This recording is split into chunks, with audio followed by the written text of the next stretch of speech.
Oh, gising ka na pala.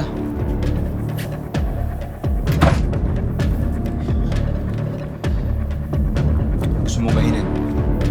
Breakfast, anything, gusto mo? Aalis kami ni Maymay. Gusto mo sumama? Ay. Ano nangyari? Okay ka lang?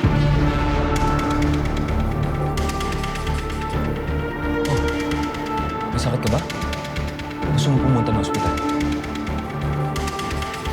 Okay lang ako. Saan kayo pupunta ni Mimay? Han, alam kong hindi ka. Sabihin mo sa akin, anong problema? Okay nga lang ako. Hindi. Okay lang ako. Gusto mo ako na magluto ng breakfast natin, ha? Han, sabihin mo sa akin, anong problema? Hindi ko alam. Paano hindi mo alam?